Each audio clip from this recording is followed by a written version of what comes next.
अस्सलामु अलैकुम दोस्तों, मैं हूं असलम आलम और आप देख रहे हैं गल्फ एक्सपर्ट। दोस्तों, आज की वीडियो में आप लोगों की तरफ से आने वाले कुछ सवालों के जवाब देने वाला हूं, जो कि मुझे कल ही देना चाहिए था। खैर, कोई बात नहीं। वीडियो के आखिर में मेतराज 2 में एक नया अपडेट है, इसके बारे में बताऊंगा। तो आज की वीडियो बहुत ही ज़्यादा इन्फॉर्मेटिव होने वाली है, तो वीडियो को लास्ट तक ज़रूर देखें। हो सकता है आपके मन में उठने वाले सवाल का जवाब भी आपको मिल जाए। तो दोस्तों, यहाँ पर हम चलते हैं सवाल की जानिब और देखते हैं कि यहाँ पर सबसे पहला सवाल क्या आ रहा है। चंदन राम ने पूछा है कि कतर में VPN यूज़ करने से कोई दिक्कत तो नहीं होगी।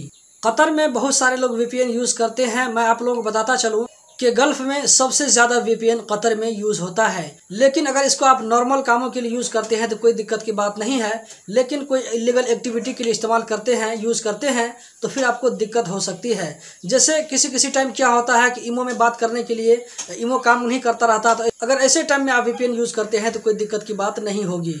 हम चलते हैं अगले सवाल की जानिब। अगले सवाल में शाहिद बलोच ने पूछा है, कतर में कार वॉश का लाइसेंस कैसे लिया जाता है, प्लीज़ वीडियो में समझाएं। शॉप लाइसेंस के बारे में भी बताओ। दोस्तों, कतर में अगर आप कार वॉश ओपन करते हैं तो ये भी एक कंपनी है। तो जिस तरह कंपनी ओपन करते हैं, इसका भी प्रोसीजर उसी तरह है। सबसे पहले आपको वहाँ पर जो है कोई लोकल कतरी ढूंढना पड़ेगा, उसके साथ में मिलकर के आप कंपनी बना सकते हैं। जब आप CR बनाने के लिए जाएंगे तो आपका जब CR अंडर प्रोसेस में होगा तो उस वक्त आपको CR डिपार्टमेंट की तरफ से एक सर्टिफिकेट मिलता है, इस बंदे के नाम से और इस दुकान के नाम से CR अंडर प्रोसेस है। तो उस सर्टिफिकेट को आपको कतर में ट्रांसपोर्टेशन डिपार्टमेंट के पास लेके जाना पड़ता है। वहाँ से फिर आपको अप्रूवल लेना पड़ता है। वहाँ से अप्रूवल लेने के बाद में आपका CR कंप्लीट हो जाता है। CR बनने के बाद में आप लाइसेंस बना सकते हैं। CR बनाने से पहले या ये कि CR बनाने के बाद, लाइसेंस बनाने से पहले आप जिस दुकान या बिल्डिंग में कार वॉश ओपन करेंगे, उस बिल्डिंग के ओनर के साथ बिल्डिंग का रेंट पेपर भी बनाना पड़ता है। लाइसेंस बनाने के बाद में आप कंप्यूटर कार्ड बना सकते हैं। तो साथ साथ में आप जिस एजेंट से या किसी टाइपिंग सेंटर वाले से आप ये सब काम करवाते हैं, तो वो सारा चीज़ आपको मैनेज करके देगा। म्यूनसिपैलिटी लाइसेंस, कंप्यूटर कार्ड, इसी तरह दुकान में जो बोर्ड लगता है वो सारा चीज़ आपको वो बना करके देगा। स्केच सब बना करके देगा आपको टाइपिंग सेंटर वाला। तो आप किसी लोकल एजेंट या किसी टाइपिंग सेंटर वाले से कांटेक्ट करें, वहाँ से आपका काम हो जाएगा। आपको ये ओपन करने के लिए 10,000 रियाल से लेकर के 20,000 रियाल इसके बीच में आ सकता है। अब हम चलते हैं अगले सवाल की जानिब। एक भाई ने पूछा है कि मेरा कुवैत का वीज़ा निकला हुआ है, लेकिन मैं कुवैत नहीं जाना चाहता हूं, तो क्या कतर का वीज़ा मेरे नाम से इशू होगा? जी हाँ, बिल्कुल इशू होगा, कोई दिक्कत की बात नहीं है। अगर आपके नाम से दुबई, सऊदी, कुवैत का अगर इकामा भी लगा हुआ है तो फिर भी आपके नाम से कतर में वीज़ा निकल जाएगा, कोई दिक्कत की बात नहीं है। अगले सवाल में हसन आलम ने पूछा है, नेपाल में वैक्सीन लगाकर कतर आया हूँ, कतर में सर्टिफिकेट कैसे बनाएं?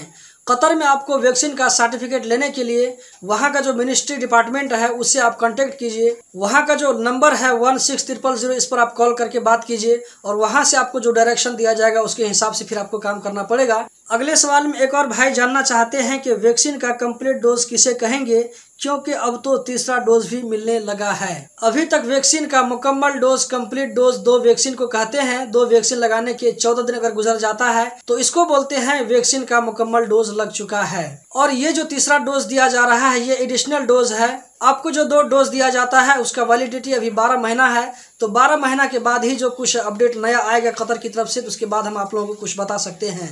अब हम चलते हैं अगले सवाल की जानिब। अगले सवाल में जोकर नाम के किसी भाई ने पूछा है कि कतर में कब क्वारंटीन सिस्टम बंद होगा। दोस्तों, यह एक ऐसा सवाल है जो कि अभी किसी के पास इसका जवाब नहीं है। तो जब तक कोविड-19 का केस खत्म नहीं होता है तो ऐसा लग रहा है कि क्वारंटीन का सिस्टम भी चालू रहेगा। इसके बारे में आपको कोई भी कंफर्म नहीं बता सकता है। अगर गवर्नमेंट की तरफ से कुछ अपडेट आता है तो हम आप लोगों के साथ में ज़रूर शेयर करेंगे। अगले सवाल में एक भाई ने पूछा है कि कोरोना रूल की खिलाफ वर्जी करने पर जो फाइन आता है, अभी तक कितना फाइन जमा हो चुका है? इसके बारे में कतर गवर्नमेंट की तरफ से कोई अपडेट नहीं आया है, तो हम आप लोगों के साथ में नहीं बता सकते हैं। अगर कतर गवर्नमेंट की तरफ से इसके बारे में कोई अपडेट आता है तो हम आप लोगों के साथ में ज़रूर शेयर करेंगे। हम चलते हैं अगले सवाल की जानिब। अगले सवाल में बिमलेश रावत ने पूछा है कि दिसंबर के बाद नेपाल छुट्टी में जाता हूं, तो फिर दोबारा कतर वापस आ सकता हूं या नहीं? जी बिल्कुल आ सकते हैं, कोई दिक्कत की बात नहीं है, क्योंकि गवर्नमेंट की तरफ से इसके बारे में अभी तक कोई अनाउंसमेंट नहीं आया है। गवर्नमेंट की तरफ से जब कोई क्लियर अनाउंसमेंट आ जाएगा, वर्कर छुट्टी में जाने के बाद वापस नहीं आ सकते हैं, तो उस वक्त ये बात मानी जाएगी। इससे पहले जितनी भी बात आप लोग सुनते हैं ये सारी बात अफवाह है, इस पर आप लोग ध्यान मत दें, इस पर यकीन मत करें। इस तरह के जो फेक न्यूज़ होते हैं, ऐसे वीडियो को कभी भी शेयर मत करें। दोस्तों, हम आज की वीडियो का आखिरी सवाल लेते हैं। एक भाई ने पूछा है कि मैं कतर में पहले 5 साल काम कर चुका हूं, अभी एक नई कंपनी में आया हूं, लेकिन मैं उस कंपनी के साथ में खुश नहीं हूं।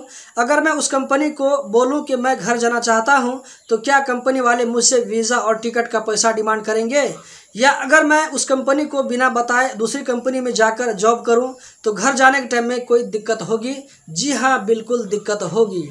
और आप जैसे बता रहे हैं कि अभी आपको आया हुआ ज़्यादा दिन नहीं हुआ है और आप वापस घर जाना चाहते हैं, तो कंपनी ने आपके पीछे में जितना खर्च किया है वो कंपनी आपसे पूरा जो उसने खर्च किया है वो आपसे डिमांड कर सकती है। अगर उसने आपको टिकट दिया है, वीज़ा और इस तरह का जो QVC का पैसा होता है, ये सारा अगर उसने खर्च किया है तो ये सारा पैसा आपसे वो डिमांड कर सकती है। हाँ, एक सूरत है कि अगर कंपनी वाले आपके साथ में चीटिंग कर रहे हैं, जैसे मान लीजिए आपको जो है 2000 सैलरी बोल करके लाया था, लेकिन आपको 1500 सैलरी दे रहा है, या इसी तरह आपको ड्राइवर वीज़ा में लाया था ड्राइवर बोल करके, लेकिन आपको वर्कर का काम करा रहा है, तो इस तरह आप लेबर ऑफिस में जाकर कंप्लेन कर सकते हैं और अपना वहां पर आप हक इंसाफ ले सकते हैं। अगर आप ये सोच करके नई कंपनी जा रहे हैं कि नई कंपनी में ज़्यादा सैलरी मिल रही है, तो इसमें यहाँ पर आपकी गलती है, क्योंकि जब आप अपने मुल्क में थे तो उस वक्त आपको ये फैसला करने का इख्तियार था कि आप इस कंपनी में आ सकते हैं या नहीं आ सकते हैं। जब आपने एग्रीमेंट में साइन कर लिया है, अगर आप यहाँ आने के बाद फिर आप चाहते हैं दूसरी कंपनी में जाने के लिए, तो ये कंपनी के ऊपर में ज़्यादती है आपकी तरफ से, यहाँ पर आपकी गलती होगी। अगर आप अपनी कंपनी को बिना बताए दूसरी जगह जाकर के काम करते हैं, तो आपकी जो पुरानी कंपनी है, प्रेजेंट कंपनी है, ये आपके खिलाफ में बलाग हुरूफ का केस लगा सकती है। इस तरह आप कभी भी अपना मुल्क जाएंगे तो आपको CID के थ्रू जाना पड़ेगा और जाने के बाद में आपको दोबारा कतर आने का चांस बहुत कम रहेगा। दोस्तों, मेतराज 2 में एक नया अपडेट आया है, एक नई सर्विस को ऐड किया गया है। अब आप अपने मेतराज 2 के ई-वॉलेट में नेशनल एड्रेस सर्टिफिकेट को रख सकते हैं और कंपनी वाले भी कंपनी का नेशनल एड्रेस सर्टिफिकेट इसमें सेव करके रख सकते हैं। इसी तरह कंपनी वाले अपनी कंपनी का कंप्यूटर कार्ड की कॉपी और परमानेंट इकामा होल्डर अपने इकामा की कॉपी मेतराज 2 के ई-वॉलेट में रख सकते हैं और जिस वक्त चाहेंगे इसको प्रिंट भी कर सकते हैं, क्योंकि ये सारे डॉक्यूमेंट मेतराज 2 के ई-वॉलेट में हमेशा सेव रहेंगे। तो दोस्तों, यही थी आज की वीडियो। कतर के बारे में इसी तरह की वीडियो देखते रहने के लिए चैनल को सब्सक्राइब करें, वीडियो को लाइक करें। इस वीडियो को देखने का बहुत बहुत शुक्रिया।